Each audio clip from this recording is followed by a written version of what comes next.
পুকুরের বাঁধানো ঘাটে শুয়ে শামীম আকাশের দিকে তাকিয়েছিল। গভীর নীল আকাশ, সেই আকাশে এক চিলতে মেঘ, সেই মেঘের কাছাকাছি একটা চিল উড়ছে। সত্যি কি উড়ছে নাকি ভেসে আছে? দুটি পাখা মেলে ধরে আকাশে কি সহজে একটা চিল ভেসে থাকে? কেমন করে ভেসে থাকে?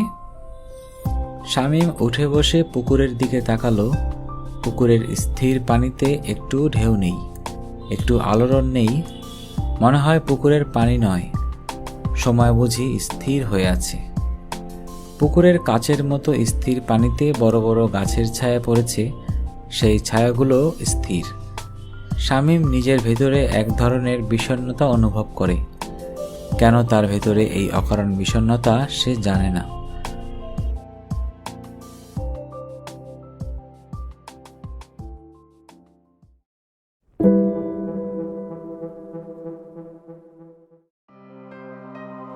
আসসালামু আলাইকুম, আপনারা শুনছেন অডিও বুক বাই শাওন।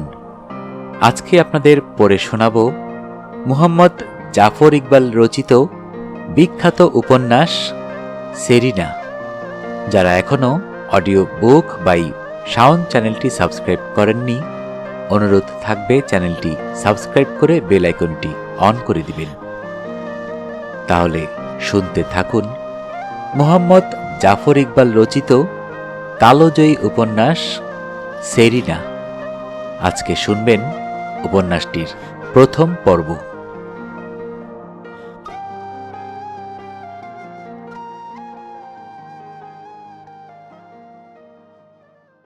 ছোট স্টেশনটা ছবির মতো সুন্দর। প্ল্যাটফর্মের উপর ছোট একটা লাল ঘর, তার পিছনে ঘন সবুজ গাছের সারি, ওপরে গাঢ় নীল আকাশ, সেই আকাশে সাদা শরতের মেঘ। স্টেশনের পাশ দিয়ে একটা মাটির সড়ক গ্রামের দিকে চলে গেছে। সড়কের দুই পাশে কৃষ্ণচূড়া গাছ, সেই গাছের নরম ছায়ায় একটা কিশোরী লাল একটা ফুল হাতে নিয়ে ট্রেনটার দিকে তাকিয়ে আছে। ট্রেনের জানালা দিয়ে এই অপূর্ব দৃশ্যটির দিকে তাকিয়ে থেকে শামীম নিজের মনে বলল, বাহ, কি সুন্দর। ট্রেনের অন্য কোনো যাত্রীর এই দৃশ্যটি চোখে পড়েছে বলে মনে হলো না, কারণ এইমাত্র সবাই খবর পেয়েছে সামনের একটা মালগাড়ি লাইন থেকে ছিটকে পড়েছে এবং যতক্ষণ পর্যন্ত সেগুলোকে ট্রেনে সরানো না হচ্ছে ততক্ষণ সবাইকে এখানেই বসে থাকতে হবে। সময়টা 1-2 ঘন্টা হতে পারে, 7-8 ঘন্টাও হতে পারে। সে কারণে যাত্রীদের ভেতর বিরক্তি, হতাশা, আতঙ্ক এবং ক্ষোভের জমা হয়েছে। কোনো একটা বিচিত্র কারণে শামীমকে তার কিছুই স্পর্শ করল না। সে হালকা মেজাজে উঠে দাঁড়িয়ে মাথার উপরে রাখা তার ব্যাকপ্যাকটা টেনে নামাতে থাকে। তার পাশে বসা মানুষটি অবাক হয়ে শামীমের দিকে তাকিয়ে জিজ্ঞেস করল, কি করেন? শামীম বলল, নেমে যাই। মানুষটি চোখ কপালে তুলে বলল, নেমে যান? হ্যাঁ, গ্রামটা একটু ঘুরে আসি। যদি এর মাঝে রেললাইন ঠিক হয়ে যায়, ট্রেন ছেড়ে দেয়, দিলে দিবে, পরের ট্রেনে আসব। এই ছোট স্টেশনে যদি ট্রেন না থামে, লোকাল ট্রেনে চলে আসব, বাস, টেম্পো, কিছু একটা ব্যবস্থা হয়ে যাবে। মানুষটার কাছে তবু ব্যাপারটা গ্রহণযোগ্য মনে হলো না। পাশাপাশি বসে এতক্ষণ শামীমের সাথে কথা বলে এসেছে। শামীম পাশ করা ডাক্তার, ডাক্তারি না করে বিদেশের ল্যাবরেটরিতে গবেষণা করে দেশে চলে এসেছে। পরিবারের কেউ দেশে থাকে না এরকম একটা মানুষ হঠাৎ ট্রেন থেকে নেমে একটা ছোট গ্রাম্য স্টেশনে কোনো কারণ ছাড়াই নেমে পড়বে, সেটা তার পক্ষে বিশ্বাস করা কঠিন। এর ভেতরে কোনো একটা জিনিস নিশ্চয়ই ভুল হচ্ছে, কিন্তু কোন জিনিসটা ভুল সেটা ঠিক বুঝতে পারছিল না। শামীম মানুষটার কাছ থেকে বিদায় নিয়ে ট্রেন থেকে নেমে পড়ল। প্ল্যাটফর্মের কোনো এক কোনায় টিউবওয়েল চেপে তার শ্যাওলা গন্ধের ঠান্ডা পানিতে মুখ ধুয়ে এক ধরনের আরামের শব্দ করে ব্যাকপ্যাকটা ঘাড়ে নিয়ে সড়কটার দিকে এগিয়ে যায়। লাল ফুলের কিশোরী মেয়েটা তখনও গাছের নিচে দাঁড়িয়ে আছে। সেই সন্দেহের চোখে শামীমের দিকে তাকালো। তাদের গ্রামে সাধারণত এরকম মানুষ আসে না।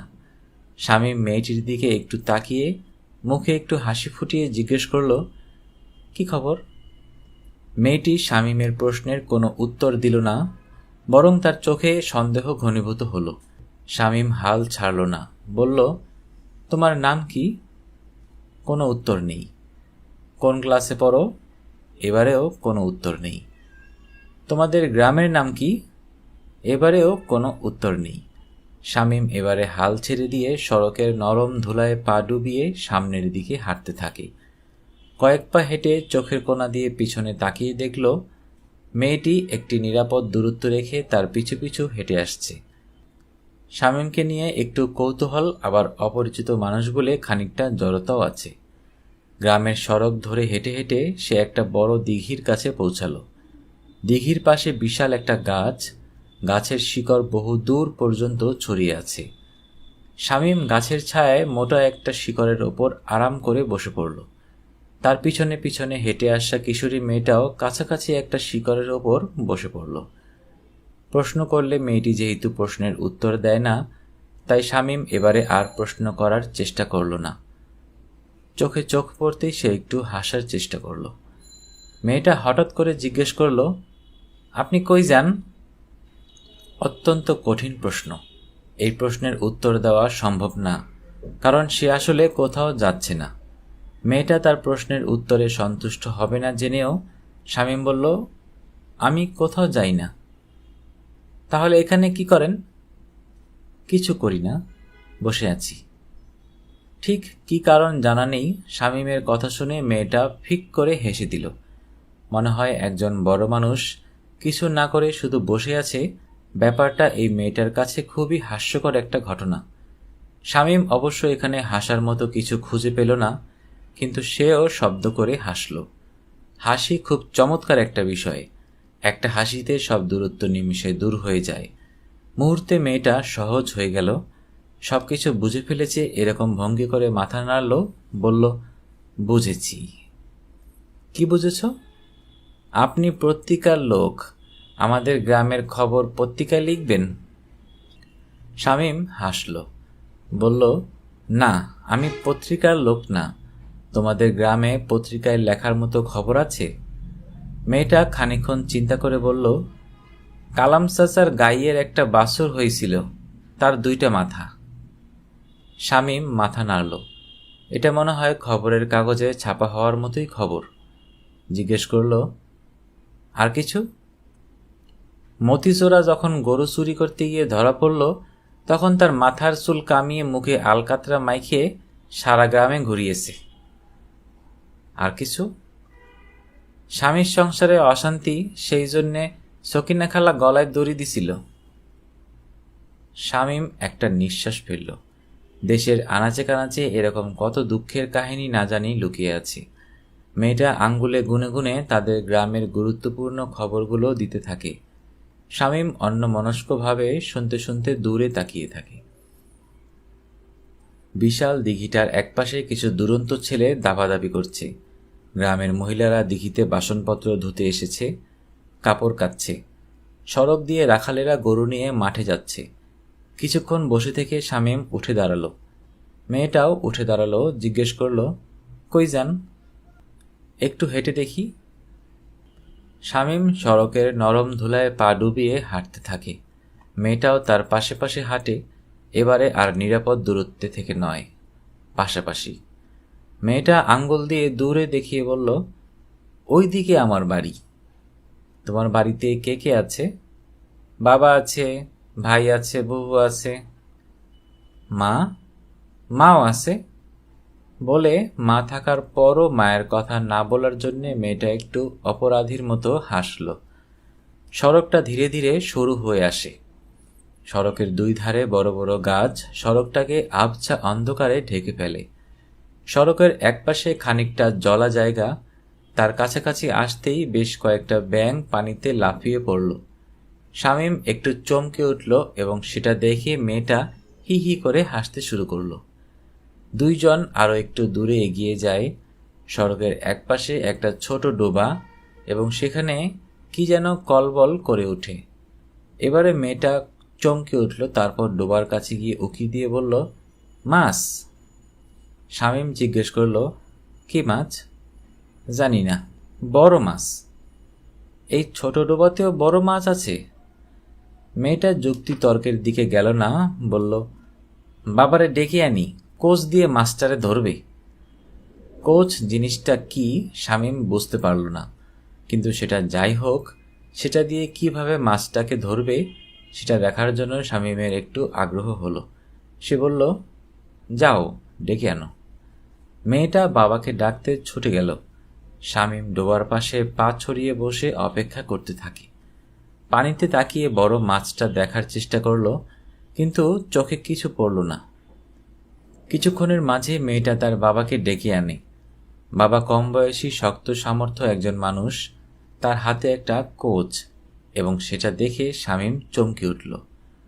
কোচ হচ্ছে একটা বর্শা, তবে এই বর্ষায় ফলা একটি নয়, অনেকগুলো। এটা দিয়ে একটা মাছকে গেঁথে এফোর ওফর করে ফেলবে চিন্তা করতেই শামীমের গা গুলিয়ে উঠল। তারপরেও দৃশ্যটা দেখার জন্য শামীম দাঁড়িয়ে রইল। মেয়েটার বাবা খুব সাবধানে ডোবাইয়ের দিকে নেমে যেতে থাকে। মেয়েটি তার বাবাকে জায়গাটা দেখিয়ে দেয়, কেমন করে মাছটিকে গেঁথে ফেলা হবে সেটা দেখার জন্য শামীম দাঁড়িয়ে গেল। মানুষটি তীক্ষ্ণ চোখে দেখতে দেখতে নিঃশব্দে এগিয়ে যেতে থাকে। তখন হঠাৎ ডোবার কিনারে পানিটা আবার খলবল করে ওঠে। কোচ হাতে মানুষটি তার সমস্ত শক্তি দিয়ে মাছটিকে কোচে গেঁথে ফেলার পূর্ব মুহূর্তে শামীম অমানসিক গলায় চিৎকার করে উঠল, না! শেষ মুহূর্তে মানুষটি থেমে অবাক হয়ে শামীমের দিকে তাকালো। পানিতে যেখানে খলবল করে উঠেছে, শামীম সেখানে স্পষ্ট দেখেছে ছোট একটা শিশুর হাত নড়ে উঠেছে। শামীম তীর থেকে ছুটে এসে ডোবার পানিতে নেমে এলো। যেখানে পানি খলবল করছে, শামীম সেখানে ছুটে এসে হাত ডুবিয়ে দেয়। তার হাতে জ্যান্ত কিছু নড়ে উঠল। শামীম সেটাকে ধরে উপরে তুলে আনে। সবাই বিস্ফোরিত চোখে দেখল তার হাতে ছোট একটা মানব শিশু, পেট থেকে অ্যাম্বিলিক্যাল কর্ডটা ঝুলছে। শামীম শিশুটিকে বুকে জড়িয়ে ধরে উপরে তুলে আনে। শিশুটি তখনও নড়ছে। কোচ হাতে মানুষটা চাপা গলায় বলল, ইয়া মাবুদ! শামীম বলল, আমার ব্যাগটা খোলেন, একটা টাওয়েল আছে, বের করেন তাড়াতাড়ি। বাবা ধরার আগেই মেয়েটা ব্যাকপ্যাকটার জিপ টেনে খুলে ভেতরে হাতড়ে একটা টাওয়াল বের করে আনে। শামীম দ্রুত বাচ্চাটাকে টাওয়েলে পেঁচিয়ে বলল, এখানে হাসপাতাল কোথায় আছে? কোচ হাতে মানুষটা বলল, হাসপাতাল নাই। Clinic, medical centre?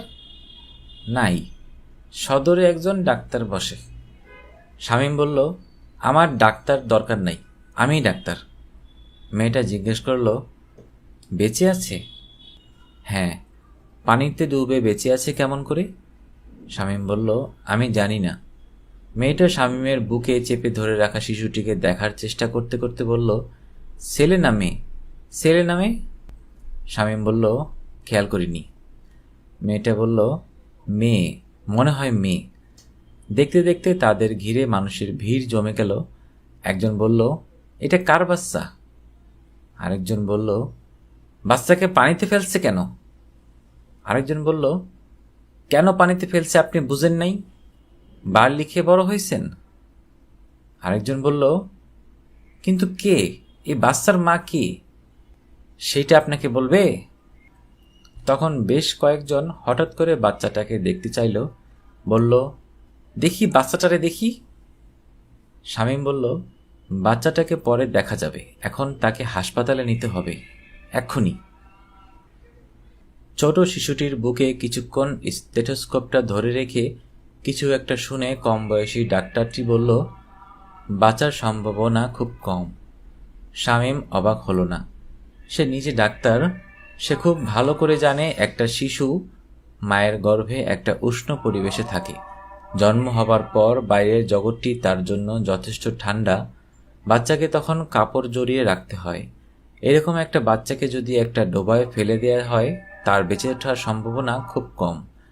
কম বয়সী ডাক্তার, যাকে দেখে একটা কলেজের ছাত্রী বলে মনে হয়, শামীমের দিকে তাকিয়ে বলল, আপনি নিজেও তো একজন ডাক্তার, আপনি তো আমার থেকে ভালো জানেন বাচ্চাটির 2 লাংসেই নিউমোনিয়া, অক্সিজেন দিতে হবে। শামীম মেয়েটির দিকে তাকিয়ে বলল, বাচ্চাটার চিকিৎসা কি ঠিক করে করা হবে? ডাক্তার মেয়েটি হেসে ফেলল, বলল, এটা সরকারি হাসপাতাল। সরকারি হাসপাতালের অবস্থা তো আপনি জানেন। এরকম অবস্থায় যেটুকু আমরা পারি ততটুকু চেষ্টা করব। শামীম বলল, একটা ইনকিউবেটরে রাখলে? মেয়েটি একটা নিঃশ্বাস ফেলে বলল, আমাদের ইনকিউবেটর বেশি নাই, যে কয়টা আছে তার সবগুলো এখন ব্যবহার হচ্ছে, কোনো একটা খালি হলেই নিয়ে যাব। তাহলে আমার কিছু করার নেই? আপনার যা করার তার সব কিছু করেছেন। একটা ডোবাতে মাত্র জন্ম হওয়া একটা বাচ্চাকে ডোবাতে ফেলে দিলে তাকে পেয়ে কেউ তুলে হাসপাতাল পর্যন্ত আনে না। আপনি এনেছেন, তার চিকিৎসা শুরু করিয়েছেন, ওষুধপত্র যা লাগবে কিনে দিয়েছেন। আপনার দায়িত্ব শেষ। শামীম ইতস্তত করে জিজ্ঞেস করল, বাচ্চাটা যদি শেষ পর্যন্ত না বাঁচে? বেওয়ারিশ লাশকে দাফন করার খুব ভালো ব্যবস্থা আছে। আপনি শুনে খুব অবাক হবেন, মানুষকে আমরা অনেক সময় বাঁচাতে পারি না, কিন্তু মরে গেলে যথেষ্ট যত্ন করে তাকে দাফন কাফন করি। আর যদি কোনো একটা ম্যাজিক হয়ে যায়, বাচ্চাটা বেঁচে যায়, তখন তার কি হবে? এরকম ছোট বাচ্চাদের নিয়ে কোনো ভাবনা নেই। এদের পালক নেওয়ার জন্য অনেক পরিবার আছে। যদি বেঁচে যায় তাহলে এই বাচ্চাটি সুন্দর একটা পরিবার পেয়ে যাবে। শামীম তবু ইতস্তত করে, তাহলে আপনি বলছেন এই বাচ্চাটির জন্য আমার আর কিছুই করার নেই? না, আপনার আর কিছু করার নেই। তাহলে আমি চলে যাব? হ্যাঁ, আপনি চলে যেতে পারেন।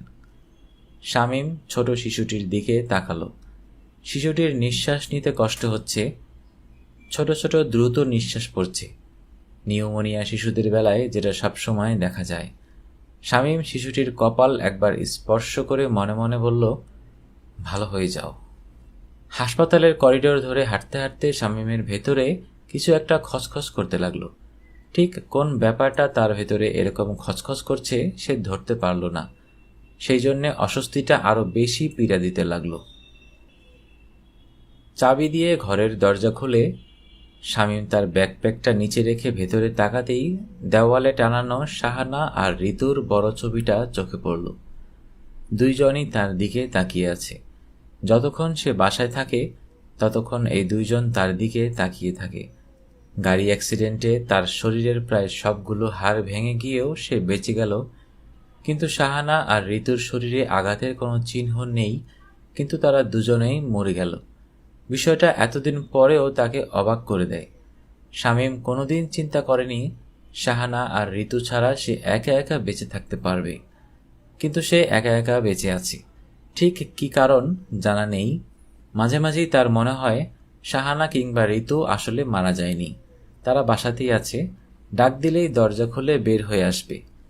শান্তা চোখ পাকিয়ে বলবে, কি হলো, চিৎকার করছো কেন, তোমার সমস্যাটা কি? আর ঋতু কোনো কথা না বলে পিছন থেকে ছুটে এসে তার ঘাড়ে ঝুলে পড়বে। শুধু একটিবার ঋতুকে দুই হাতে জাপটে ধরার জন্যে তার সমস্ত শরীর আকুপাকু করতে থাকে। শাহানার চোখের দিকে তাকিয়ে শুধু একটা কথা বলার জন্যে তার সমস্ত চেতনা মাঝে মাঝে আচ্ছন্ন হয়ে যায়। শামীম শার্টটা খুলতে খুলতে বলল, বুঝলি ঋতু, আজকে ছোট একটা বাচ্চাকে হাসপাতালে রেখে এসেছি, বাচ্চাটা মনে হয় বাঁচবে না। শামীম মাঝে মাঝেই এরকম করে, জোরে জোরে কথা বলে, যেন সত্যি ঋতু কিংবা শাহানা তার কাছাকাছি রয়েছে। কেউ তাকে এটা করতে দেখেনি, দেখলে নিশ্চয়ই ভেবে নিত সে একজন বদ্ধ উন্মাদ। একটু পরে শামীম আবার বলল, নিউমোনিয়া হয়ে গেছে, নিঃশ্বাস নিতে পারছে না, অক্সিজেন দিতে হবে, তারপরেও লাভ হবে বলে মনে হয় না। বাথরুমে হাত মুখ ধুতে ধুতে বলল, বাচ্চাটা যদি বেঁচে যেত সেটা একটা অসাধারণ গল্প হতো, কিন্তু মুশকিল কি জানিস? শামীম একটু থেমে বলল, মুশকিল হলো রিয়েল লাইফে অসাধারণ গল্প নাই, ম্যাজিক নাই, রিয়েল লাইফ খুবই কঠিন, খুবই বোরিং। শামীম ফ্রিজ থেকে কিছু খাবার বের করে মাইক্রোওয়েভ ওভেনে গরম করে খেতে খেতে আবিষ্কার করল তার ভেতরে আবার কোনো একটা কিছু নিয়ে এক ধরনের অস্বস্তি। শুধু মনে হচ্ছে কিছু একটা জিনিস হিসেব মিলছে না, কোথায় সেই হিসেব মিলছে না সে ধরতে পারছে না। খাওয়া শেষ করে শামীম যখন এক কাপ চা তৈরি করে সোফায় হেলান দিয়ে অন্যমনস্কভাবে কাপে চুমুক দিচ্ছে, তখন সে হঠাৎ করে চমকে উঠল। হঠাৎ করে সে বুঝতে পারল কেন হিসেবটা মিলছে না। হঠাৎ করে সেটা বুঝতে পেরেছে কেন তার ভেতরে এত অস্বস্তি। গ্রামের সেই ডোবাতে কিশোরী মেয়েটা যখন প্রথমবার এই শিশুটাকে একটা বড় মাছ মনে করে তার বাবাকে ডাকতে গেল, তখন থেকে সে ডোবার পাশে বসে ডোবার পানির দিকে তাকিয়েছিল। সে বাচ্চাটিকে দেখেনি, তার কারণ বাচ্চাটা পানিতে ডুবেছিল। একজন মানুষ নিঃশ্বাস না নিয়ে পানির ভেতরে বড়জোর 1-2 মিনিট থাকতে পারে, কিন্তু এই বাচ্চাটা তার চোখের সামনে কমপক্ষে টানা 15 মিনিট পানিতে ডুবেছিল। এই 15 মিনিট বাচ্চাটা একবারও নিঃশ্বাস নেয়নি। এটি কিভাবে সম্ভব? সে যখন বাচ্চাটিকে পানি থেকে তুলেছে তখন বাচ্চাটির পুরোপুরি জ্ঞান আছে। বাচ্চাটি তার দিকে এক ধরনের বিস্ময় নিয়ে তাকিয়েছিল, নবজাতকের বিস্ময়কর সেই বুক কাঁপানো দৃষ্টি। শামীম তার চায়ে চুমুক দিতে ভুলে গেল। তার সামনেই কমপক্ষে 15 মিনিট পানিতে ডুবেছিল। সে এখানে হাজির হওয়ার আগে কতক্ষণ ডুবেছিল কে জানে। তাকে নিশ্চয়ই দিনের আলোতে ডোবায় ফেলেনি, রাতের অন্ধকারে ফেলেছে, যার অর্থ এই শিশুটি নিশ্চয়ই বেশ কয়েক ঘন্টা পানিতে ডুবে আছে। কিন্তু পানিতে ডুবেও বাচ্চাটি মারা যায়নি। সেটি একটি অসম্ভব ব্যাপার। মানুষকে বেঁচে থাকতে হলে নিঃশ্বাস নিতে হয়, শরীরের কোষে কোষে অক্সিজেন পৌঁছে দিতে হয়। শরীরের সমস্ত জৈবিক কাজ সাময়িকভাবে বন্ধ করে দিতে পারলে হয়তো নিঃশ্বাস নেবার প্রয়োজন হবে না, কিন্তু বাচ্চাটির জৈবিক কাজ তো বন্ধ হয়নি।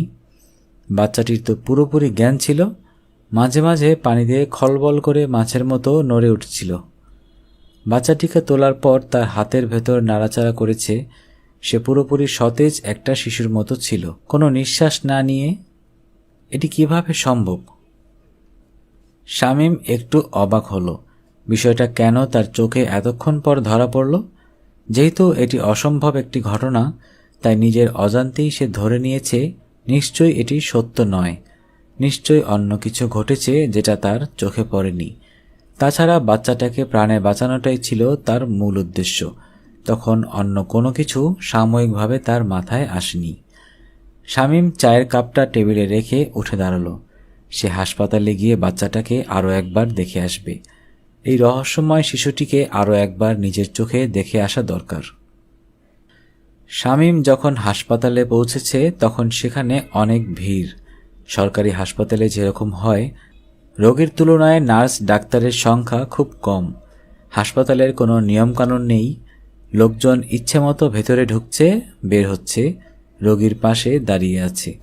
বাচ্চাদের ওয়ার্ডে সব বাচ্চার কাছেই তার মা কিংবা অন্য কোনো আত্মীয় স্বজন দাঁড়িয়ে আছে। শামীম যে শিশুটিকে হাসপাতালে রেখে গেছে তার কাছে কেউ নেই। নাকে অক্সিজেনের নল লাগানো ছিল, সেটা সরে গেছে, কেউ লক্ষ্য করেনি। বুকটা খুব দ্রুত উঠানামা করছে, ঠোঁটগুলো নীল। শামীম বুঝতে পারল বাচ্চাটি এর মাঝে মৃত্যুর দিকে আরও কয়েক পা এগিয়ে গেছে। শামীম এদিক সেদিক তাকিয়ে একজন নার্স খুঁজে বের করলো, জিজ্ঞেস করলো, এই বাচ্চাটার কি খবর? নার্স একটা স্যালাইনের ব্যাগ নিয়ে একদিকে প্রায় ছুটে যাচ্ছিল, বলল, ডিউটি ডাক্তারকে জিজ্ঞেস করেন। শামীম ডিউটি ডাক্তারকে খুঁজে বের করার জন্য এদিক সেদিক তাকাচ্ছিল। তখন পিছন থেকে কেউ একজন ভারী গলায় জিজ্ঞেস করল, কি সমস্যা? শামীম ঘুরে তাকালো।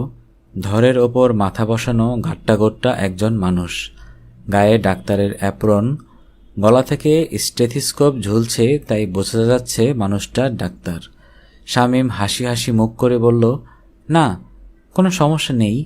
আমি এই বাচ্চাটাকে ভর্তি করে গিয়েছিলাম, দেখতে এসেছি কেমন আছে। ও। মানুষটা ভ্রু কুঁচকে শামীমের দিকে তাকালো। চোখের দৃষ্টি দেখে শামীমের মনে হলো সে নিশ্চয়ই কোনো একটা ভুল করে ফেলেছে। শামীম বলল, আমি নিজেও আসলে ডাক্তার। মানুষটা বলল, ও। রোগী কেমন দেখলেন? ভালো না, খুব ক্রিটিক্যাল, মনে হয় আরেকটু কেয়ার দরকার ছিল। ডাক্তার মানুষটা বলল, কেয়ার দরকার মনে করলে কেয়ার দেন, আপনাকে বাধা দিচ্ছে কে? শামীম মানুষটার কথা শুনে রীতিমতো চমকে উঠল। এরকম ভাষায় কেউ তার সাথে কথা বলতে পারে, শুনেও সে বিশ্বাস করতে পারে না। মানুষটার দিকে অবাক হয়ে তাকিয়ে বলল, তাকে চিকিৎসার জন্য হাসপাতালে ভর্তি করানো হয়েছে? এর জন্যে আপনার এত দরদ কেন? দরদ? শামীম হতচকিতের মতো এদিক সেদিক তাকালো। ভর্তি করানোর সময় কম বয়সী কলেজ ছাত্রীর মতো দেখতে মহিলা ডাক্তারটি কি সুন্দর করে কথা বলেছে, আর এই গরিলার মতো মানুষটা কি শুরু করেছে? মানুষটা এমনভাবে শামীমের দিকে এগিয়ে এলো যে তার মনে হলো বুঝি তাকে মারতে আসছে। একেবারে তার মুখের কাছে মুখ এনে হিস হিস করে বলল, এই বাস্টার্ডের মা তাকে বাঁচাতে চায় না, ডোবায় ফেলে দিয়েছে। আপনি কেন তুলে এনেছেন? কি বলছেন আপনি? এই পাপের সন্তানকে বাঁচানো আমার মাথা ব্যথা কেন হবে? শামীম পাথরের মতো মুখ করে বলল, কি বলছেন আপনি? আপনি একজন ডাক্তার। আপনি হিপোক্রেটাসের ওত নিয়েছেন? গুলি মারি আমি হিপোক্রেটাসকে। ঘেন্না হয় আমার কেন আবর্জনা ঘাটতে হবে? নর্দমার আবর্জনা কেন তুলে এনেছেন? এইখানে সত্যিকারের মা বাবার সত্যিকার বাচ্চা আছে, আমি তাদের চিকিৎসা করব। পাপের সন্তানকে আমি কেন ছোব? যার জন্ম হয়েছে দোজখে যাবার জন্যে, তার জন্যে আমার কি দায়িত্ব? অসহ্য ক্রোধে শামীমের শরীরে জ্বালা ধরে যায়। গরিলার মতো মানুষটা হিস হিস করে বলল, এই বাস্টার্ডের চিকিৎসা করার আমার কোনো শখ নাই। একে বাঁচাতে চাইলে আপনি নিয়ে যান এখান থেকে। এই ওয়ার্ডে অনেক সত্যিকার মানুষের সত্যিকার বাচ্চা আছে যাদের চিকিৎসা দরকার। অনেক কষ্ট করে শামীম নিজেকে শান্ত রাখল। তারপর শীতল গলায় বলল, ঠিক আছে, আমি নিয়ে যাব। তার আগে আমার একটু প্রিপারেশন দরকার। আমি প্রিপারেশন নিয়ে আসছি। আপনার কাছে অনুরোধ। কি অনুরোধ? আমি প্রিপারেশন নিয়ে আসার আগে আপনি এই বাচ্চাটাকে গলা টিপে মেরে ফেলবেন না। মানুষটা তীব্র দৃষ্টিতে শামীমের দিকে তাকিয়ে রইল। শামীম নিচু গলায় বলল, যদি মেরে ফেলেন তাহলে আমি গলা টিপে আপনাকে মেরে ফেলব। মানুষ মারলে অপরাধ হয়, জানোয়ার মারলে অপরাধ হয় না। 2 ঘন্টা পর শিশুটি শামীমের বাসায় তার ডাইনিং টেবিলে শুয়ে আছে। শামীম ফ্যান থেকে একটা দড়ি ঝুলিয়ে সেখানে একটা স্যালাইনের ব্যাগ ঝুলিয়ে রেখেছে। বাচ্চাটাকে একটা কম্বল দিয়ে মুড়ে ঢেকে রেখেছে। মাথার কাছে একটা ছোট অক্সিজেন সিলিন্ডার, সেখান থেকে তার নাকে সরু প্লাস্টিকের নল দিয়ে অক্সিজেন দেয়া হচ্ছে। সে স্টেথোস্কোপ দিয়ে শিশুটির বুক পরীক্ষা করে দীর্ঘশ্বাস ফেলে দেওয়ালে টানানো তার মেয়ে ঋতুর ছবির দিকে তাকিয়ে বলল, বুঝলি ঋতু, বাচ্চাটার অবস্থা ভালো না। যে বাচ্চা ঘন্টার পর ঘন্টা ডোবায় ডুবে থাকতে পারে তাকে অক্সিজেন দিয়ে বাঁচিয়ে রাখতে পারছি না। কেমন লাগে বল? শামীম গলার স্বর নামিয়ে ষড়যন্ত্রীদের মতো করে বলল, আমার কি মনে হচ্ছে জানিস ঋতু? আমার মনে হচ্ছে এই বাচ্চাটি আসলে পানির ভেতর নিঃশ্বাস নিতে পারে। এখন তাকে বাঁচাতে হলে পানিতে ডোবাতে হবে। কিন্তু তুই বল, এটা কি বিশ্বাসযোগ্য কথা? শামীম উঠে সারা ঘরে একবার পায়চারি করল, তারপর টেলিফোনটা হাতে নিয়ে একটা নম্বরে ডায়াল করল। জর্জ টাউন ইউনিভার্সিটিতে তার এককালীন সহকর্মী অ্যালেক্সের নম্বর। এই সময়টাতে তার খুব ব্যস্ত থাকার কথা, টেলিফোনটা ধরবে তার সম্ভাবনা খুব কম। কিন্তু শামীম অবাক হয়ে দেখল, অ্যালেক্স টেলিফোনটা ধরে তার বিচিত্র ইংরেজি উচ্চারণে বলল, অ্যালেক্স বলছি। শামীম ইংরেজিতে বলল, অ্যালেক্স, আমি শামীম। অন্য পাশ থেকে অ্যালেক্সের আনন্দোচ্ছ্বাস শোনা গেল। Hey Shamim, long time no see, long time no talk, long time no email. তোমার হয়েছেটা কি? বেঁচে আছো? হ্যাঁ, বেঁচে আছি। তোমার কি খবর? অ্যালেক্স চিৎকার করে বলল, আমার সব রকম খবর আছে। ভালো খারাপ, মাঝারি রকমের ভালো, মাঝারি রকমের খারাপ, খুব ভালো, খুব খারাপ। কোনটা শুনতে চাও? শামীম হেসে বলল, সবগুলি শুনি। খারাপ থেকে শুরু করে আস্তে আস্তে ভালোর দিকে যাও। অ্যালেক্স হড়বড় করে কথা বলতে থাকে। 2 বন্ধু বেশ খানিকক্ষণ পুরনো দিনের কথা বলে একে অন্যের খবর নেয়। একসময় অ্যালেক্স বলল, ঠিক আছে শামীম, এখন বলো তুমি কেন ফোন করেছ? ধরে নিচ্ছি তুমি তোমার পুরনো বন্ধুর গার্লফ্রেন্ড তাকে কীরকম দাগাবাজি করেছে তার খবর নেওয়ার জন্য ফোন করো নাই? শামীম বলল, তুমি ঠিকই বলেছ। আমি তোমার কাছে একটা জিনিস জানার জন্য ফোন করেছি। ইন্টারনেটের হালকা তথ্য দিয়ে হবে না, আমার খাঁটি বৈজ্ঞানিক তথ্য দরকার। ঠিক আছে, বলো। মানুষ কি কোনোভাবে তার ফুসফুস ব্যবহার না করে নিঃশ্বাস নিতে পারে? না, পারে না। শরীরের চামড়া দিয়ে? মানুষের চামড়া হচ্ছে তার শরীরের সবচেয়ে বড় অর্গান, প্রায় 3 কেজি ওজন, প্রায় 2 মিলিয়ন লোমকূপ, 1 বর্গ ইঞ্চিতে 4 মিটার রক্তনালী। চামড়ার মৃত কোষ প্রতিনিয়ত ঝরে পড়ছে, নতুন কোষের জন্ম নিচ্ছে। এক জীবনে মানুষ প্রায় 1000 বার নতুন চামড়ার জন্ম দেয়, কিন্তু যত কিছুই করুক এই চামড়া দিয়ে নিঃশ্বাস নেওয়া যায় না। সরি শামীম। কিন্তু কোনো কোনো প্রাণী তো নিতে পারে। হ্যাঁ পারে, উভচরেরা পারে।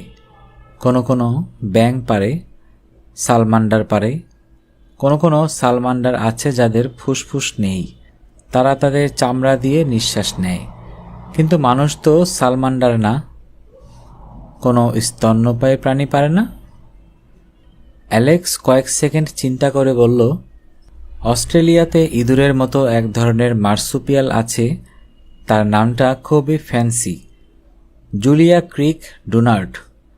এই ইঁদুরগুলো চামড়ার ভেতর দিয়ে নিঃশ্বাস নিতে পারে।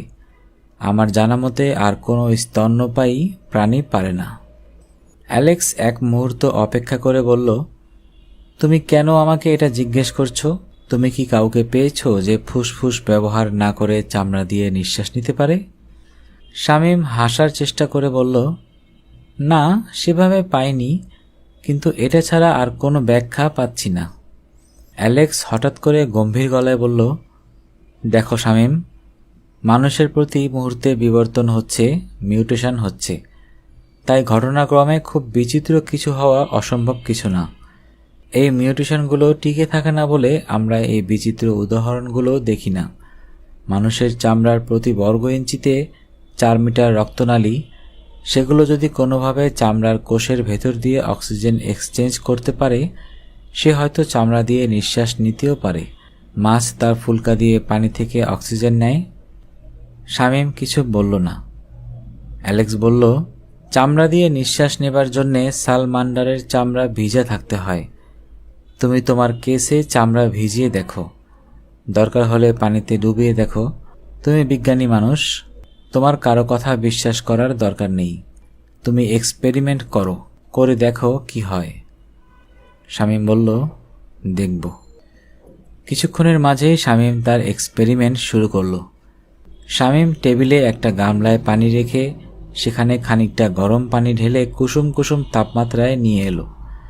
হাত দিয়ে যখন মনে হলো তাপমাত্রাটা আরামদায়ক একটা উষ্ণতায় পৌঁছেছে, তখন সে শিশুটিকে কম্বলের ভেতর থেকে বের করে খুব সাবধানে গামলার পানিতে নামালো।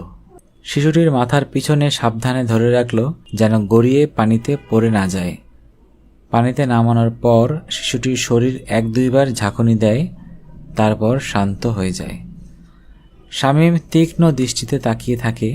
শিশুটি খুব ধীরে ধীরে তার হাত পা নাড়ছে। মনে হয় পানির ভেতরে এই শিশুটি একটু বেশি স্বাচ্ছন্দ্য অনুভব করে।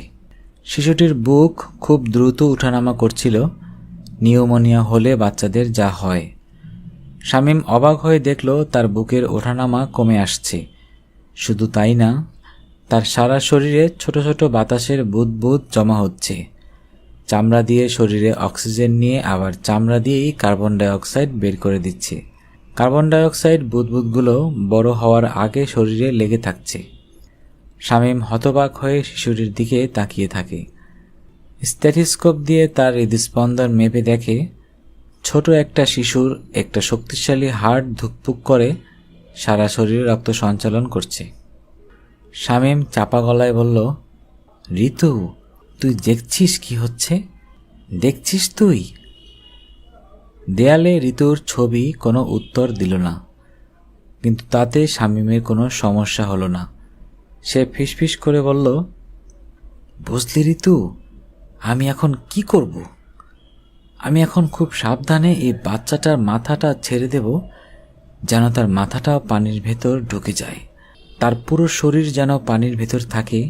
আমার কি মনে হয় জানিস? শামীম ঋতুকে প্রশ্নর উত্তর দেওয়ার একটু সময় দিল, তারপর বলল, আমার মনে হয় এই ছোট্ট শিশুটা তখন আরো ভালো করে নিঃশ্বাস নিতে পারবে।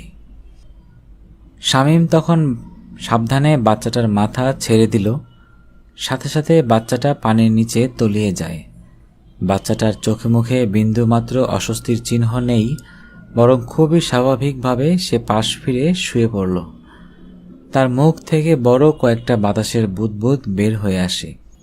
শামীম নিঃশ্বাস বন্ধ করে শিশুটির হৃদস্পন্দন মাপে।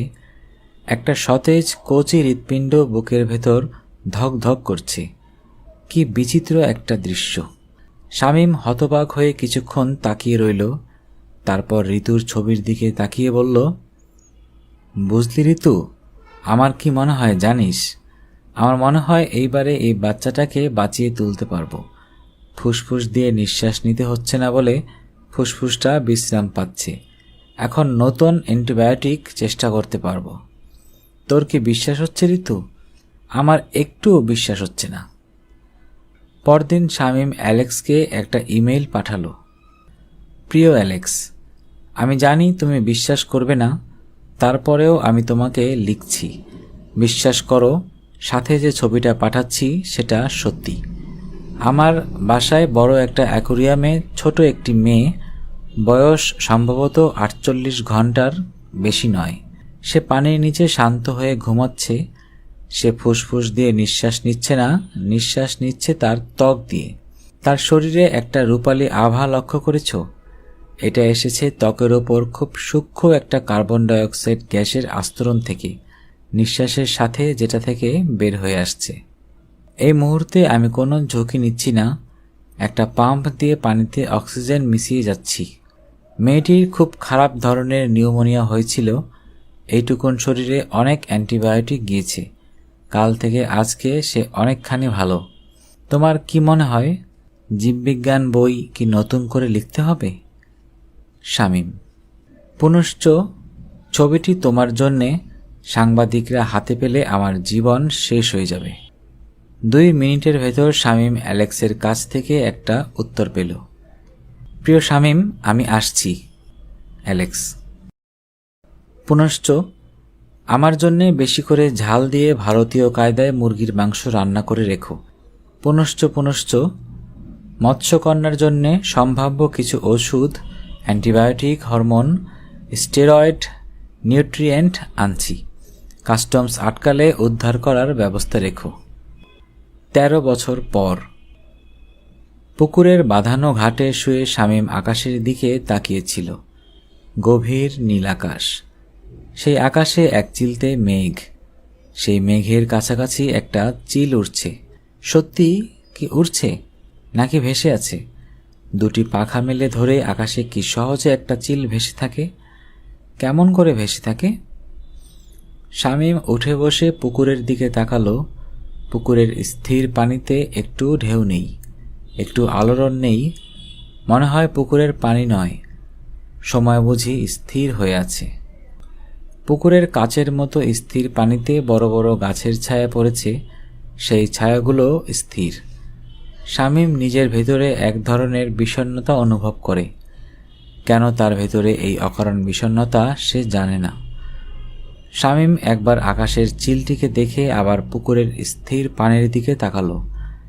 এই মুহূর্তে সেরিনা পানির নিচে ঘুরে বেড়াচ্ছে। কতক্ষণ থেকে সে পানির নিচে আছে কে জানে? 45 মিনিট, 1 ঘন্টা, নাকি আরও বেশি? 13 বছর আগে অচেনা একটা গ্রামের ডোবায় সেরিনাকে কোচ দিয়ে একজন প্রায় গেঁথে ফেলছিল। শামীম শেষ মুহূর্তে তাকে বাঁচিয়েছিল। টাওয়েলে পেঁচিয়ে নিয়ে আসে তাকে হাসপাতালে ভর্তি করেছিল। গরিলার মতো একজন ডাক্তার ঠিক করে সেরিনার চিকিৎসা করতে রাজি হয়নি বলে শামীম সেরিনাকে তার বাসায় নিয়ে এসেছিল। তাকে বাসায় নিয়ে এসেছিল বলে সে বুঝতে পেরেছিল সেরিনা অন্য সবার থেকে ভিন্ন। সালমান্ডারের মতো কিংবা অস্ট্রেলিয়ার মার্সুপিয়াল জুলিয়া ক্রিক ডুনার্টের মতো সেরিনা ত্বক দিয়ে নিঃশ্বাস নিতে পারে। শামীমের মনে হয় মাত্র সেদিনের ঘটনা, যখন সেরিনার কথা শুনে ওয়াশিংটন ডিসি থেকে পরের দিন অ্যালেক্স এই দেশে চলে এসেছিল। পুরো 1 মাস অ্যালেক্স সেরিনার পাশে পাশে ছিল। এই অস্বাভাবিক ক্ষমতা নিয়ে যেন সুস্থ মানুষের মতো বেঁচে থাকতে পারে, সেজন্য অ্যালেক্স একটু একটু করে সেরিনাকে প্রস্তুত করেছে।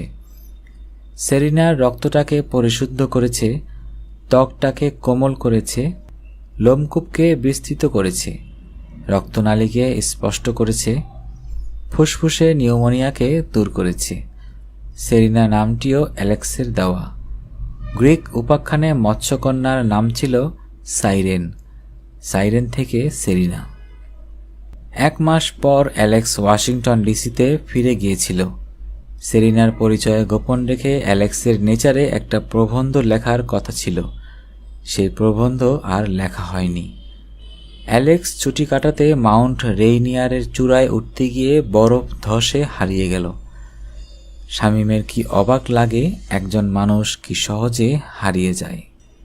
শামীম কখনো ভাবেনি অজানা অচেনা একটা গ্রামের ডোবায় পরিত্যক্ত একটি নবজাতককে নিয়ে সে আবার নিজের জীবন শুরু করবে।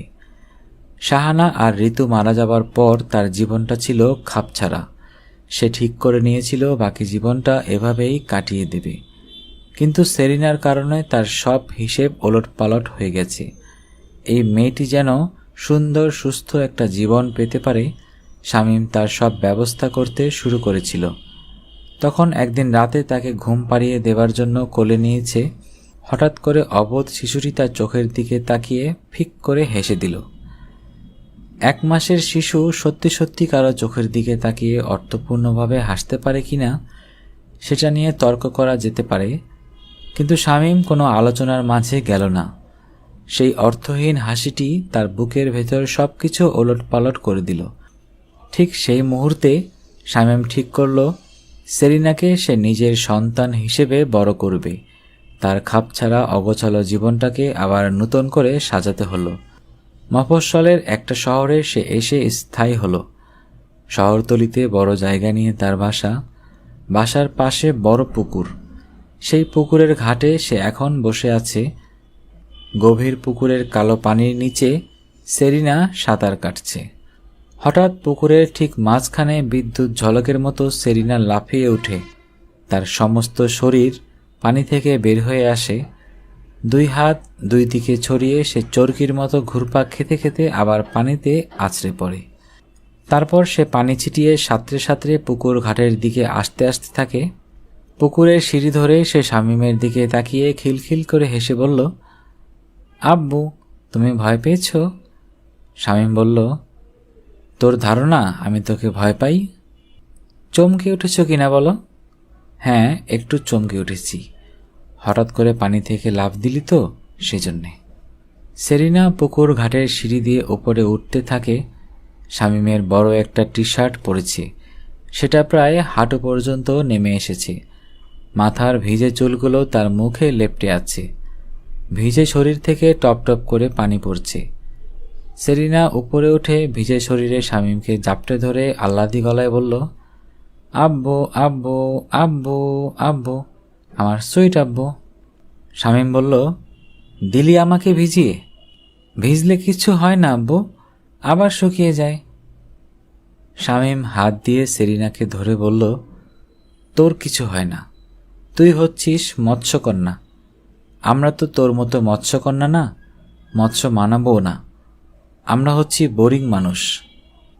মৎস্য মানব হওয়া খুব সোজা, আমি তোমাকে শিখিয়ে দেব।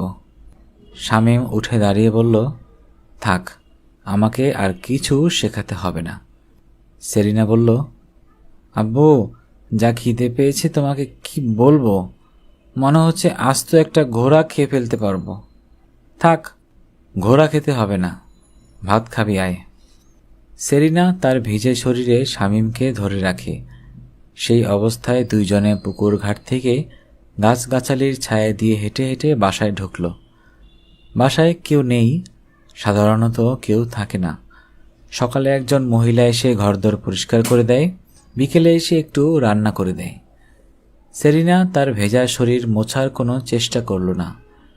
যতক্ষণ পানিতে ছিল একবারও সে নিঃশ্বাস নেয়নি। পানি থেকে উপরে উঠে ধীরে ধীরে নিঃশ্বাস নিতে শুরু করেছে। শরীর পুরোপুরি শুকিয়ে যাওয়ার পর সে আবার সত্যিকার অর্থে নিঃশ্বাস নেবে, ফুসফুস ব্যবহার করে বাতাস থেকে অক্সিজেন নেবে। যখন ছোট ছিল তখন সেরিনাকে এটা শেখাতে হয়েছে। আস্তে আস্তে এটা সেরিনার জন্যে স্বাভাবিক হয়ে গেছে। তবে তাকে সবসময় সতর্ক থাকতে হয়। যখন অন্যদের সামনে থাকে তখন তাকে বেঁচে থাকলেও নিঃশ্বাস নেবার একটা সূক্ষ্ম অভিনয় করতে হয়।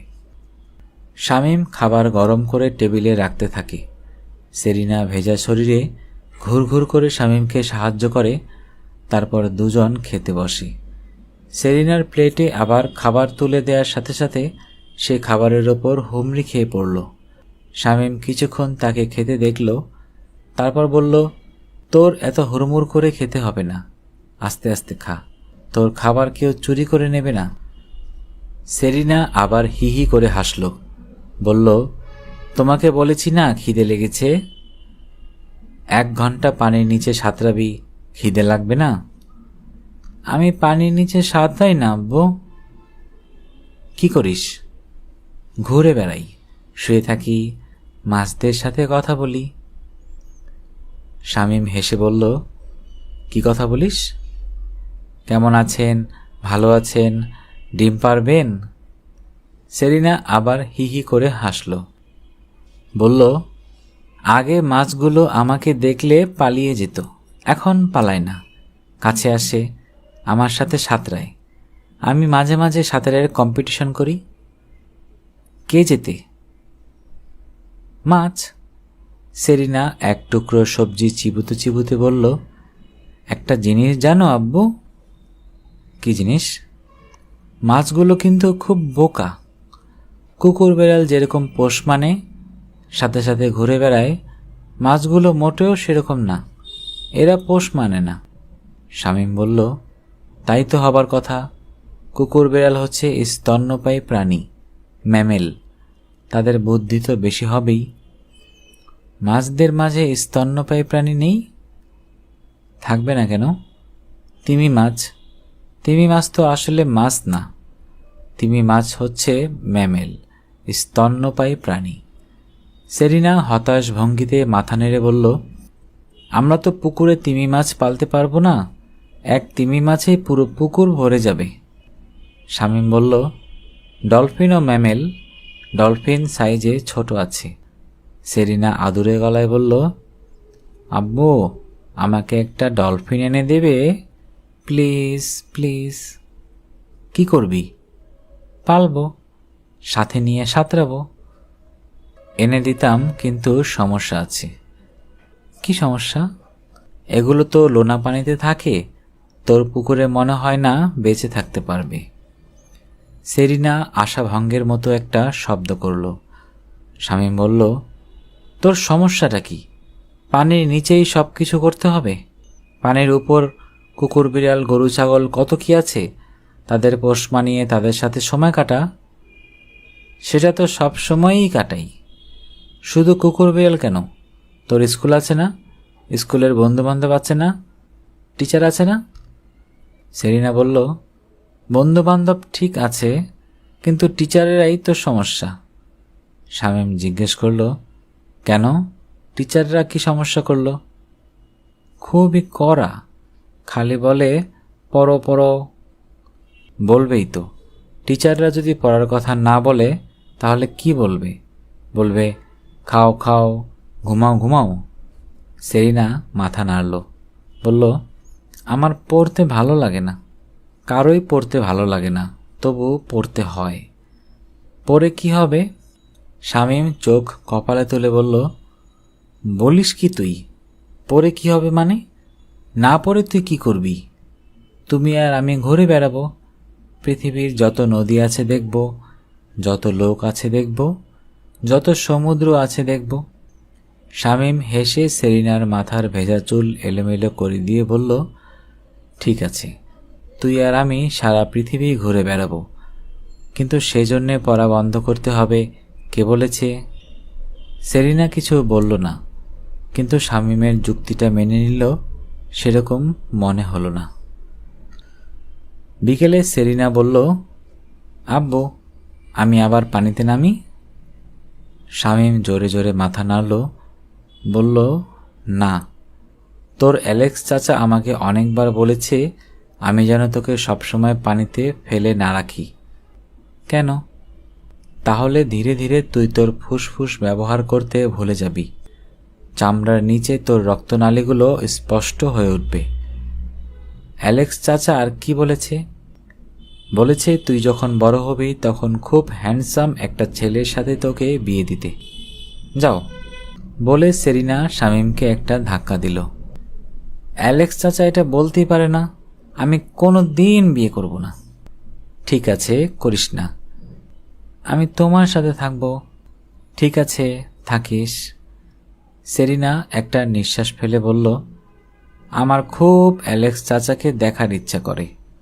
সেরিনা শামীমের কাছ থেকে অনেকবার অ্যালেক্সের গল্প শুনেছে। সেরিনার কথা শুনে মানুষটি সেই আমেরিকার ওয়াশিংটন ডিসি থেকে রাতারাতি এই দেশে হাজির হয়েছিল। বাক্স বোঝাই করে ওষুধপত্র যন্ত্রপাতি নিয়ে এসেছিল। অ্যালেক্স যদি তখন তাকে চিকিৎসা না করত তাহলে সে নাকি অন্যরকম হয়ে বড় হতো। অক্সিজেনের অভাবে তার মস্তিষ্ক ঠিকভাবে তৈরি হতো না। সে নাকি অনেকটা মানসিক প্রতিবন্ধীর মতো হয়ে যেত। যে মানুষটা তাকে ঠিক ঠিক মানুষ কিংবা মৎস্যকন্যা করে দিয়েছে, তার জন্যে সেরিনা সবসময় এক ধরনের ভালোবাসা অনুভব করে। মাউন্ট রেইনিয়ারে বরফের ধসে অ্যালেক্স সারা জীবনের জন্যে হারিয়ে গেছে, সেরিনা সেটা মানতেই পারে না। সেরিনা শামীমের হাত ধরে বলল, আচ্ছা আব্বু, এরকম কি হতে পারে যে অ্যালেক্স চাচা আসলে তুষার ধসে মারা যায়নি? সেরিনা কি বলতে চাইছে শামীম সেটা অনুমান করার চেষ্টা করে বলল, হতে তো পারেই, কিন্তু তাই যদি হতো তাহলে এতদিনে কি একবার তোকে দেখতে আসতো না? এরকম কি হতে পারে না যে অ্যালেক্স চাচা বরফ ধসে মারা যায়নি, কিন্তু বরফের নিচে চাপা পড়েছে বলে তার কিছু মনে নেই? শামীম অনিশ্চিতের মতো বলল, হতে পারে। তাহলে এমন কি হতে পারে না যে একদিন হঠাৎ করে অ্যালেক্স চাচার সব কিছু মনে পড়ে যাবে, তখন অ্যালেক্স চাচা আমাকে দেখার জন্য ছুটে আসবে? শামীম এই ছেলেমানুষ মেয়েটির দিকে এক ধরনের মমতা নিয়ে তাকালো, তারপর নরম গলায় বলল, হ্যাঁ, হতেই তো পারে। সেরিনার সারা মুখ আনন্দে ঝলমল করে উঠল। বলল, কি মজা হবে তাই না আব্বু? হ্যাঁ, তখন অনেক মজা হবে। আমি তখন অ্যালেক্স চাচাকে নিয়ে স্কুলে যাব। ঠিক আছে। শামীম সেরিনার ঘাড়ে হাত দিয়ে বলল, চল এখন আমরা হেঁটে আসি, মাঠে সব বাচ্চারা আছে, তাদের সাথে খেলবি, চল। চলো আব্বু। একটু পরে দেখা গেল ধান কাটার পর খালি হয়ে যাওয়া মাঠটাতে গ্রামের ছোট বড় অনেক ছেলে মেয়ের সাথে সেরিনা খেলছে। শামীম ক্ষেতের আলে বসে থেকে সেরিনাকে খুঁটিয়ে খুঁটিয়ে দেখে। হরিণীর মতো ক্ষিপ্র একটি মেয়ে। পানির নিচে সে কি করে শামীম কখনো দেখেনি, কিন্তু মাটির ওপরে সেরিনার মতো ক্ষিপ্র একটি মেয়ে সে কখনো দেখেনি। পৃথিবীর কেউ জানে না এই মেয়েটি কি বিস্ময়কর। যদি কখনো তারা জানতে পারে তখন কি হবে, চিন্তা করেই শামীমের বুক কেঁপে ওঠে। রাতে খাওয়ার পর টেবিলের দুই পাশে শামীম আর সেরিনা বসে পড়াশোনা করছে। শামীম একটা মেডিকেল জার্নাল পড়ছে, সেরিনা একটা জটিল অ্যালজেব্রার সমাধান করার চেষ্টা করছে। শেষ পর্যন্ত অ্যালজেব্রাটাকে ঘায়াল করে সেরিনা একটা আনন্দের ধ্বনি করল।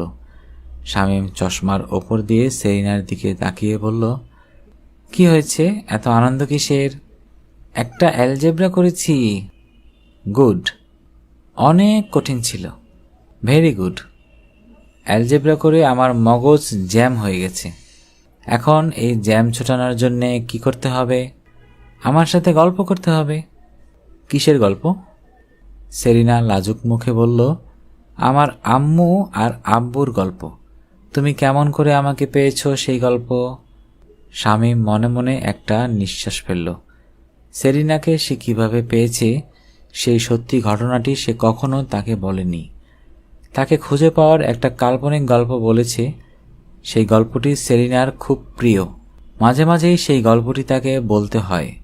গল্পটি এতবার বলেছে যে এখন তার নিজের কাছেই এটাকে সত্যি বলে মনে হয়।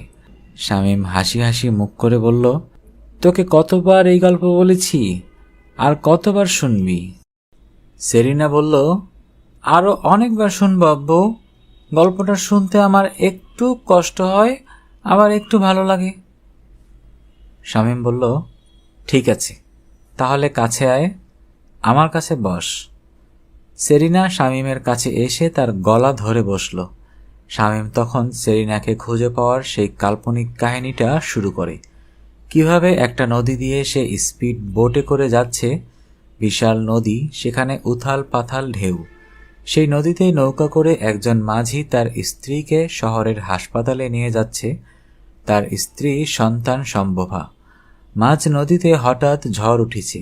সেই ভয়ঙ্কর ঝড়ের মাঝে কিভাবে মাঝি তার নৌকাটাকে উথাল পাথাল ঢেউয়ের মাঝে হাল ধরে রেখেছে। ঠিক তখন স্ত্রীর প্রসব বেদনা উঠেছে। ডাক্তার নেই, দায় নেই, আত্মীয় স্বজন কেউ নেই। তার মাঝে সন্তানের জন্ম হলো, ফুটফুটে একটা মেয়ে। ঠিক তখন নৌকা পড়েছে এক ঘূর্ণির মাঝে, সাথে দমকা হাওয়া। হঠাৎ করে নৌকা কাত হয়ে গেল। সন্তান ছিটকে পড়ল নদীতে। তাকে বাঁচানোর জন্যে মা ঝাঁপ দিল নদীতে, আর মাঝিও তখন স্ত্রী আর সন্তানকে বাঁচানোর জন্যে নদীতে ঝাঁপিয়ে পড়েছে। ঘূর্ণিতে টেনে নিচ্ছে স্ত্রী আর সন্তানকে। মাঝি প্রাণপণ চেষ্টা করছে তাদের বাঁচানোর জন্য। শামীম তখন সেই ভয়ঙ্কর ঘটনার একটা শ্বাসরুদ্ধকর বর্ণনা দিল। সে কিভাবে তার স্পিড বোট নিয়ে সেখানে হাজির হলো, তারপর কিভাবে দেখল প্রাণহীন বাবা, কিভাবে তার প্রাণহীন স্ত্রীকে ধরে রেখেছে, আর তাদের দুজনের মাঝখানে ছোট একটা শিশু কিভাবে পানিতে ভেসে আছে। তখন শিশুটি ঠিক মাছের মতো সাঁতরে তার কাছে এসেছে। তার দৃষ্টি কি বিস্ময়কর। অবাক হয়ে এই পৃথিবীর দিকে তাকিয়ে আছে। সেই ছোট শিশুটি হচ্ছে সেরিনা। কাল্পনিক গল্প বলতে গিয়ে শামীমের গলা ধরে আসে। শুনতে শুনতে সেরিনার চোখ ভিজে আসে। স্কুলের অ্যাসেম্বলিতে বড় আপা লম্বা বক্তৃতা দিতে ভালোবাসেন। এই দেশের মেয়েরা কিভাবে পুরো দেশটাকে পাল্টে দেবে সেটা তার প্রিয় একটা বিষয়। প্রত্যেক দিনই রোদের মাঝে দাঁড়িয়ে স্কুলের মেয়েদের এই লম্বা বক্তৃতা শুনতে হয়। বড় আপা এক এক দিন এক একজন বিখ্যাত মহিলা নিয়ে বক্তৃতা দেন। আজকে কাকে নিয়ে বক্তৃতা দেবেন সেটা জানার জন্য যখন সবাই এক ধরনের কৌতূহল নিয়ে অপেক্ষা করছে, তখন বড় আপা বললেন, প্রিয় মেয়েরা, আর 2 সপ্তাহ পরে স্কুল স্পোর্টস ক্রীড়া প্রতিযোগিতা। লেখাপড়া ছাড়া অন্য সব কিছুতে মেয়েদের উৎসাহ, তাই সবাই আনন্দে চিৎকার করে উঠল। বড় আপা বললেন, লেখাপড়ার পাশাপাশি দরকার খেলাধুলা। সুস্থ মন থাকতে পারে সুস্থ শরীরে। তোমাদের যেন সুস্থ শরীর সুস্থ দেহ থাকে, সেজন্যে আমরা ক্রীড়া প্রতিযোগিতার ব্যবস্থা করি। এই বছর দৌড়ঝাঁপের সাথে নতুন একটা বিষয় যোগ হচ্ছে, যেটা আগে কখনো হয়নি। সেটা হচ্ছে, বলে বড় আপা একটু থামলেন। সব মেয়েরা এই নতুন বিষয়টা শোনার জন্যে কান পেতে রইল। তখন বড় আপা হাত তুলে ঘোষণা করলেন, সাঁতার। মেয়েরা শুনে খুব চমৎকৃত না হলেও চিৎকার করে আনন্দ প্রকাশ করল। বড় আপা জিজ্ঞেস করল, তোমরা কারা সাঁতার জানো? সবাই হাত তুলল।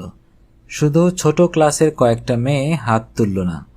তারা হয় সাঁতার জানে না, না হয় বড় আপা কি বলছেন সেটা বুঝতে পারেনি। গ্রামের প্রায় সব মেয়ে বড় হতে হতে সাঁতার শিখে যায়। সেরিনা ইচ্ছে করে হাত তোলেনি। পানির সাথে তার যে একটা বাড়াবাড়ি বন্ধুত্ব আছে, সেটা সে সবসময় গোপন রাখার চেষ্টা করে, তাই সে নিজে থেকে এটা কাউকে বলে না। বড় আপা বললেন, সরকার থেকে এই উদ্যোগ নেওয়া হয়েছে। এখন থেকে প্রতি বছর মেয়েদের সাঁতার প্রতিযোগিতা হবে। আমাদের স্কুল থেকেও আমরা টিম পাঠাবো। তোমরা কারা কারা অংশ নিতে চাও? এবারেও প্রায় সব মেয়ে হাত তুলল। সেরিনা এবারও হাত তুলল না। সে কোনো সাঁতার প্রতিযোগিতায় অংশ নিতে চায় না। বড় আপা বললেন, তোমরা যারা সাঁতার প্রতিযোগিতায় নাম দিতে চাও তারা নাজমা ম্যাডামের কাছে নাম দিবে। নাজমা ম্যাডাম স্কুলের স্পোর্টস টিচার, শুকনো, খিটখিটে এবং বদরাগী। বড় আপা বললেন, আর তোমরা যারা দৌড়ঝাঁপে নাম দিতে চাও তারা ক্লাস টিচারের কাছে নাম দিবে।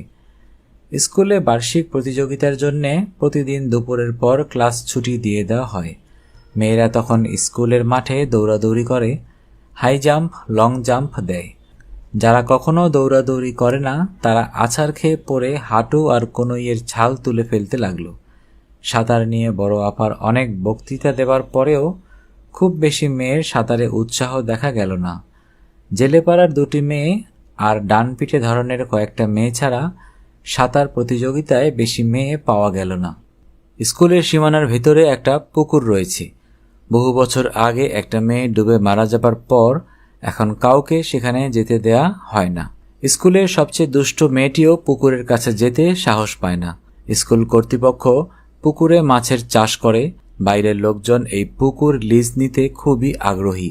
তার প্রধান কারণ মেয়েদের স্কুল বলে কেউ মাছ চুরি করে নেবে সেরকম ভয় নেই। সাঁতার প্রতিযোগিতার জন্য পুকুরের এক পাশের জঞ্জাল পরিষ্কার করা হয়েছে। মেয়েরা এক পাশ থেকে অন্য পাশে সাঁতরে যাবে। আগে থেকে এই প্রতিযোগিতাটি সেরে রাখা হচ্ছে। মূল স্পোর্টসের দিনে শুধু পুরস্কার দেয়া হবে। নাজমা ম্যাডাম প্রত্যেক দিন শাড়ি পরে স্কুলে আসেন। আজকে সাঁতার প্রতিযোগিতার জন্য সালোয়ার কামিজ পরে এসেছেন। নিজে পুকুরে নেমে মেয়েগুলোকে সারি বেঁধে দাঁড় করিয়ে দিলেন। পুকুরের মাঝামাঝি একটা বাঁশ ভাসিয়ে রাখা হয়েছে। মেয়েগুলোর সাঁতরে এসে এই বাঁশটাকে ছুবে। কে আগে ছুঁয়েছে কে পরে ছুঁয়েছে সেখান থেকে প্রথম দ্বিতীয় ঠিক করা হবে। সাঁতার প্রতিযোগিতা দেখার জন্যে স্কুলের অনেক ছাত্রী পুকুর পাড়ে হাজির হয়েছে। তাদের মাঝে সেরিনাও আছে। নাজমা ম্যাডাম প্রথমে সবাইকে বলে দিলেন কি করতে হবে। একবার বাঁশি বাজিয়ে প্র্যাকটিস করা হলো। তারপর যারা সাঁতার দেবে তারা পুকুর পাড়ে সারি বেঁধে দাঁড়ালো। নাজমা ম্যাডাম বাঁশি বাজাতেই সবাই পানিতে ঝাঁপিয়ে পড়ে প্রাণপণে সাঁতার দিতে শুরু করলো। পুকুর পাড়ে দাঁড়িয়ে সবাই গলা ফাটিয়ে চিৎকার করতে থাকে। গৌরী আর ললিতা নামে জেলেপাড়ার দুটি মেয়ে সবার আগে। তার কিছু পিছনে নার্গিস নামে একজন ডানপিটে মেয়ে। অন্যেরা অনেক পিছনে। পানি ছিটিয়ে সাঁতার কেটে একে একে সবগুলো মেয়ে বাস পর্যন্ত পৌঁছালো। তখন তাদেরকে পুকুর পাড়ে নিয়ে এসে কে প্রথম কে দ্বিতীয় হয়েছে নাজমা ম্যাডাম তাদের নাম লিখে নিতে শুরু করলো। সবাই যখন পুকুরের এই পারে সাঁতার প্রতিযোগিতার জন্য ভিড় করেছে তখন পুকুরের অন্য পারে একটা বিপজ্জনক ঘটনা ঘটতে শুরু করেছে। নিচু ক্লাসের ছোট একটা মেয়ে পুকুরের অন্য পারে একা একা নিজের মতো করে হেঁটে বেড়াচ্ছে। হাঁটতে হাঁটতে হঠাৎ সে পুকুরের মাঝে কিছু একটা দেখে দাঁড়িয়ে গেল। যেটা দেখে সে দাঁড়িয়েছে সেটা নিশ্চয়ই তার জন্যে যথেষ্ট কৌতূহলী ছিল, কারণ দেখা গেল সে ধীরে ধীরে পুকুরের পানির দিকে নামতে শুরু করেছে। পানির খুব কাছাকাছি এসে সে নিচু হয়ে পুকুর থেকে কিছু একটা তোলার চেষ্টা করতে থাকে। ঠিক এমন সময় পুকুরের অন্য পাড় দিয়ে কেউ একজন প্রথমবার তাকে দেখতে পায়। উঁচু ক্লাসের বড় একটা মেয়ে চিৎকার করে বলল, এই মেয়ে, তুমি কি করো? পানিতে পড়ে যাবে তো। মেয়েটি তখন সত্যি সত্যি পানিতে পড়ে গেল। সবাই দেখল মেয়েটি পানিতে একটু হাবুডুবু খেলো, তারপর পানিতে তলিয়ে গেল। পুকুরের পানিতে ছোট মেয়েটির কোনো চিহ্ন নেই। একসাথে সবাই চিৎকার করে ওঠে। কয়েক মুহূর্ত কেউ কে কি করবে ঠিক করে বুঝতে পারে না। তারপর সবাই পুকুরের তীর ধরে দৌড়াতে শুরু করে। বিশাল পুকুর, এক পাশ থেকে অন্য পাশে দৌড়ে যেতে সময় লাগবে। পুকুরের অন্য পাশে পৌঁছানোর পরেও কেউ বাচ্চাটাকে তোলার জন্য পানিতে ঝাঁপিয়ে পড়তে পারবে না। মাছ চাষিরা পুকুরের চারপাশে গাছের ডাল বাঁশ পুঁতে রেখেছে। মেয়েদের আতঙ্কিত চিৎকারে মুহূর্তে পুরো এলাকাটা ভয়ঙ্কর হয়ে ওঠে। সেরিনা এক মুহূর্ত চিন্তা করল, তার আব্বু অসংখ্যবার তাকে মনে করে দিয়েছে কেউ যেন পানির নিচে নিঃশ্বাস নেবার বিস্ময়কর ক্ষমতার কথা জানতে না পারে। সে কখনো কাউকে জানায়নি, কিন্তু সে এখন নিজের চোখের সামনে একটা বাচ্চাকে পানির নিচে নিঃশ্বাস নিতে না পেরে মারা যেতে দিতে পারবে না।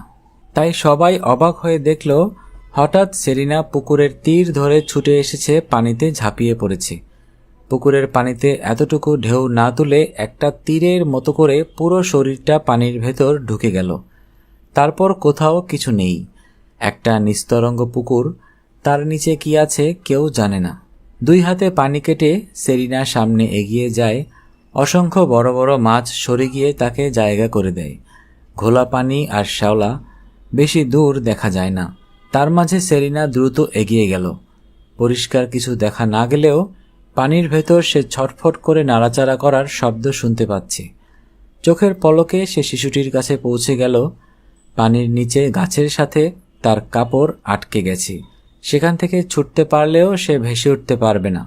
এই বাচ্চাটি সাঁতার জানে না। বাচ্চাটির বুকের ভেতর বাতাস দরকার। সেরিনা বাচ্চাটির নাক চেপে ধরে মুখের ভেতর ফু দিয়ে খানিকটা বাতাস ঢুকিয়ে দেয়। তারপর কাপড়টি হ্যাঁচকা টানে ছুটিয়ে আনে। বাচ্চাটি পাগলের মতো সেরিনাকে জাপটে ধরল। অন্য কেউ হলে সেটা বড় সমস্যা হয়ে যেত। সেরিনার জন্যে কোনো সমস্যা নয়, সে পানির নিচে যতক্ষণ খুশি যেভাবে ইচ্ছে থাকতে পারে, কিন্তু বাচ্চাটি যেন নিজে থেকে নিঃশ্বাস নিতে পারে, সেজন্য তাকে ওপরে তুলতে হবে। সেরিনা পায়ে ধাক্কা দিয়ে মুহূর্তে পানির উপর ভেসে উঠল। তার সাথে সাথে পুকুর ঘিরে দাঁড়িয়ে থাকা অসংখ্য ছাত্রী শিক্ষক আনন্দে চিৎকার করে উঠল। ছোট শিশুটি খক খক করে কাশছে, বুকের ভেতর মনে হয় পানি ঢুকে গেছে, কিন্তু সেটা নিয়ে সেরিনা মাথা ঘামালো না। বাচ্চাটার মাথায় হাত দিয়ে বলল, ভয় নাই, তোমার কোনো ভয় নাই। বাচ্চাটা পাগলের মতো তাকে জাপটে ধরে রেখেছে, ভয়ে আতঙ্কে থর থর করে কাঁপছে। তার মনে হচ্ছে সেরিনাকে ছেড়ে দিলেই বুঝি সে আবার ডুবে যাবে। সেরিনা বাচ্চাটিকে পিঠে নিয়ে সাঁতার কেটে পুকুর পাড়ে হাজির হতেই একসাথে অনেক মেয়ে বাচ্চাটাকে ধরে উপরে তুলে আনে। বাচ্চাটি আতঙ্কিত মুখে কাশতে থাকে, হাউমাউ করে কাঁদতে থাকে। সেরিনা নিজেও উপরে উঠে আসে আর সবাই তাকে ঘিরে ধরে। তার ক্লাসের একটি মেয়ে সেরিনাকে জাপটে ধরে কেঁদে ফেলল, বলল, তুই কেমন করে করলি, কেমন করে করলি?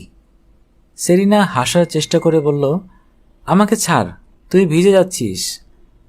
ভিজলে ভিজবো, তুই এত ভালো সাঁতার কাটতে পারিস? সেরিনা উত্তর দিল না। আরেকজন বলল, তুই নিঃশ্বাস না নিয়ে পানির নিচে এতক্ষণ কেমনে করে থাকতে পারলি, কেমন করে? সেরিনা এবারেও কোনো উত্তর দিল না। আরেকজন বলল, তুই না থাকলে বাচ্চাটা আজকে নির্ঘাত মরে যেত, নির্ঘাত মারা যেত। সেরিনা এবারেও কোনো কথা বলল না। রাত্রিবেলা খাবার টেবিলে সেরিনা বলল, আব্বু, আমার কিছু করার ছিল না। শামীম বলল, অবশ্যই তোর কিছু করার ছিল না, তুই ছাড়া আর কেউ এই বাচ্চাটাকে বাঁচাতে পারত না। কিন্তু এখন সবাই জেনে গেছে। কি জেনে গেছে? আমি পানির নিচে থাকতে পারি।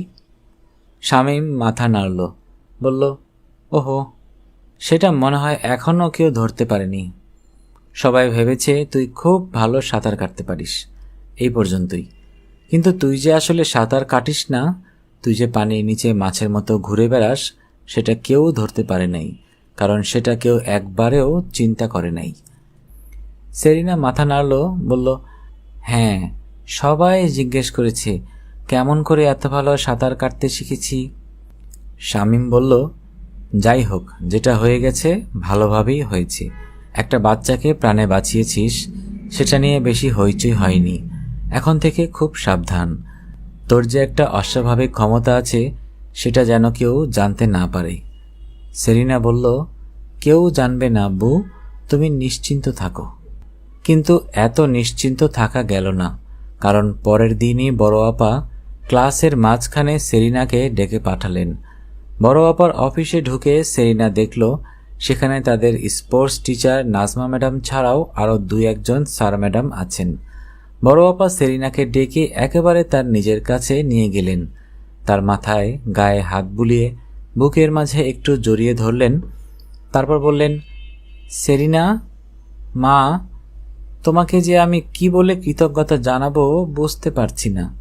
তুমি না থাকলে কি সর্বনাশ যে হয়ে যেত, চিন্তা করলেই আমার হাত পা ঠান্ডা হয়ে যাচ্ছে। সেরিনা কিছু বলল না।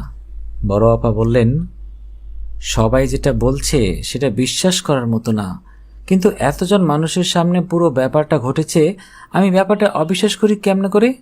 তুমি এত ভালো সাঁতার দিয়ে কেমন করে শিখলে? সেরিনা আমতা আমতা করে বলল, এই তো আমরা ঠিক করেছি স্কুলের পক্ষ থেকে আমরা তোমাকে একটা পুরস্কার দেব। অ্যানুয়াল স্পোর্টসের দিনে তোমাকে সেই পুরস্কার দেওয়া হবে। সেরিনা শুকনো গলায় বলল, thank you madam. Nazma madam বড় আপাকে বললেন, আপা, আপনি তো আসল কথাটাই বললেন না।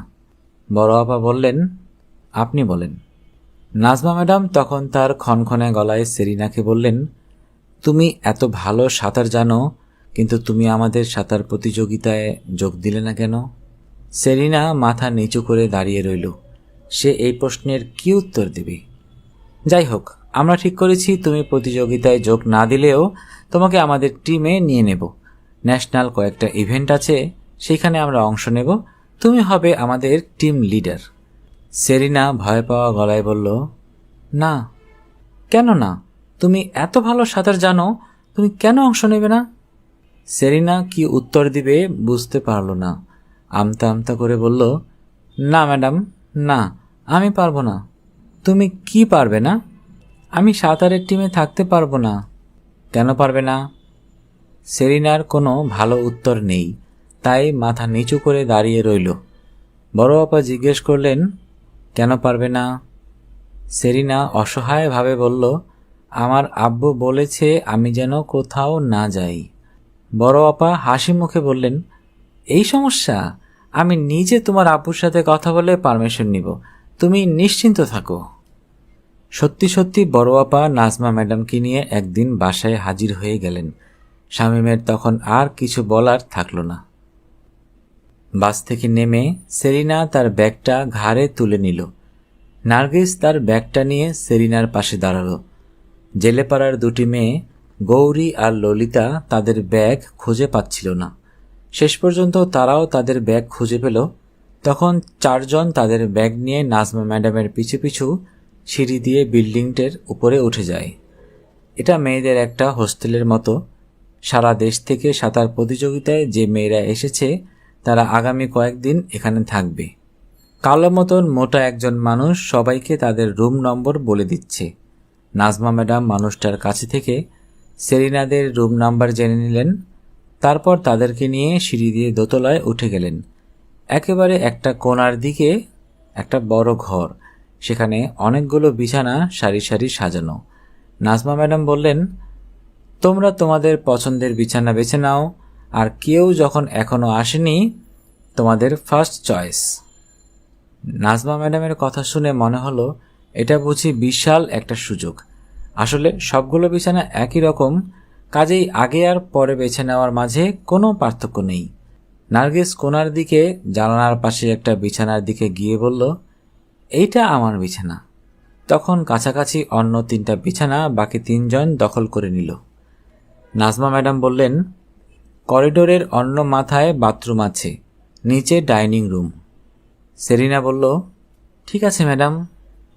টিচারদের জন্য আলাদা ব্যবস্থা, আমাদেরকে অন্য বিল্ডিংয়ে রাখবে, তোমরা নিজেরা নিজেরা থাকতে পারবে না? মেয়েরা মাথা নাড়ল। সেরিনা বলল, পারবো।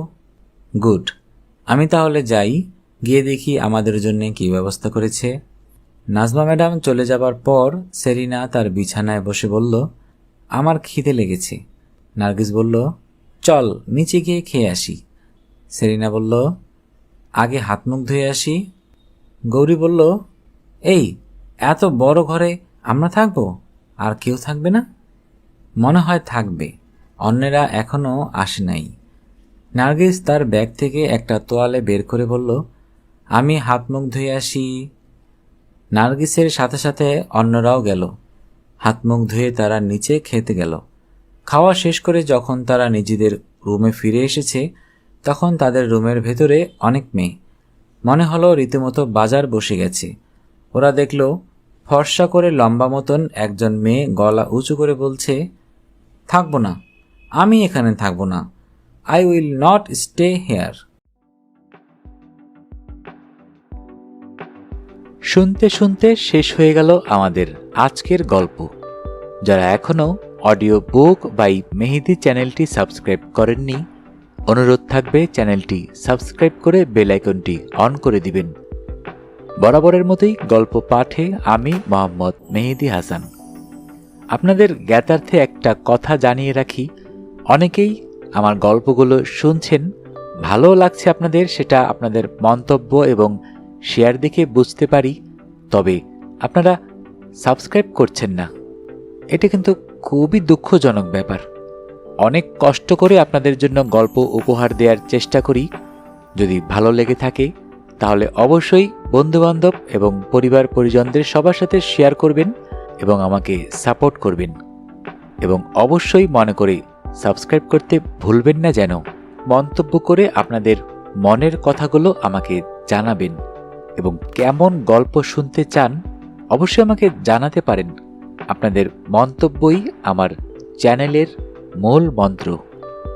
সবাই ভালো থাকবেন, সুস্থ থাকবেন এবং বেশি বেশি করে বই পড়বেন, কারণ বইয়ের চেয়ে ভালো বন্ধু আর হয় না।